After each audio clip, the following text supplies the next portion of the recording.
Well, hi there, folks. Welcome back to Mossy Roots Farm.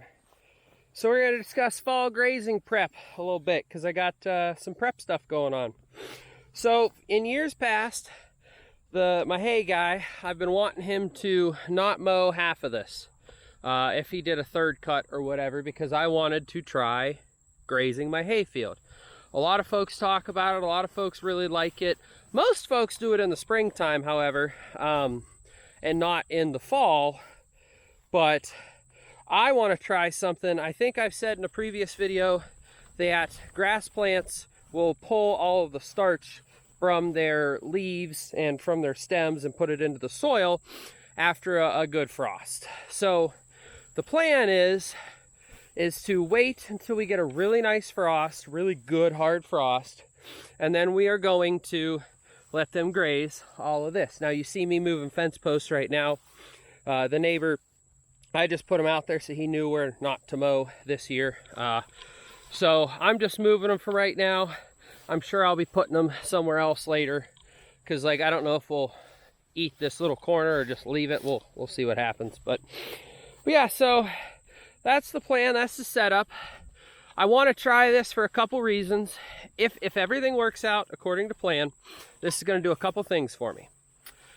If I get them in here at a frost and let this thing grow for the frost, then I get more regrowth. So let's take this for example. This was just hayed. You know, these were just hayed, and you can see the difference in the plant growth, right? Well, this is not going to have enough recovery time between now and the first frost for me to graze it again. So that's why I wanted to stockpile. A lot of this is called winter stockpile. So that's theory number one, is that if you hay it like now, it is September, or it's actually October 3rd. This was cut September 28th, 26th, somewhere in there. That doesn't allow me enough recovery for this to be grazed. But with me stockpiling it, this was last cut July or August time. I'd have to look.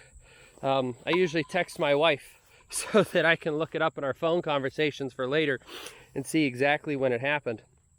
But that gives me enough regrowth to attempt this.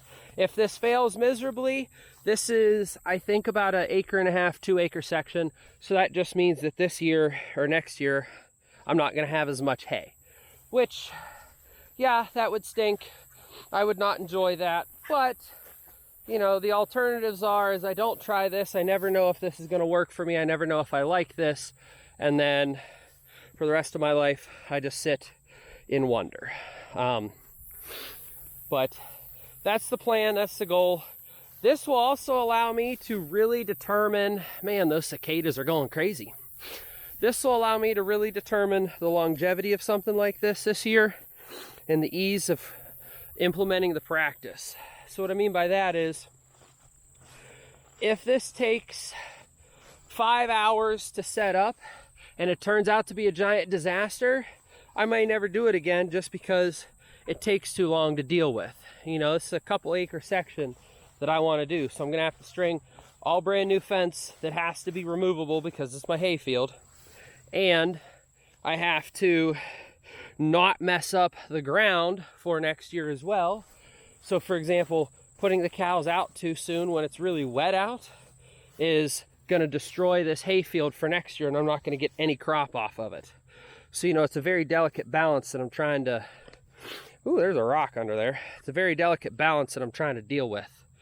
You know, plus they're going to have water from a garden hose. So I want the ground hard, particularly dry, but if it's frozen, that's fine too. But then freezing makes me not be able to have water supply for the cows, because then I'm going to have to deal with a garden hose or a water tank that I have to change out every single day, which is not going to be fun. Or I have to do solar panels. Wow, that fence line is about as straight as a West Virginia road. That's okay. But all of those things are going to come into play here. So like I say, this is going to be our test this year. We've also got it set up so that our piggies can do some of this. We have a cooney cooney cross, and a spot over here. So we have some heritage breed pigs that we're going to try running out here as well, just to see if they will eat this. We're also going to watch them like a hawk, as the saying goes, because we cannot have them digging this up. Our coonies don't generally dig.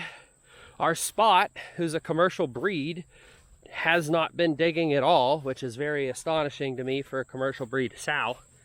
So we'll see if they want to go out there and they want to eat the grass for us. Something we'd like to get into is maybe pasture raised pork. You know, we have enough acreage here. With the cornfield, we'd have 15 acres of ground up top of the hill here that we could do something with.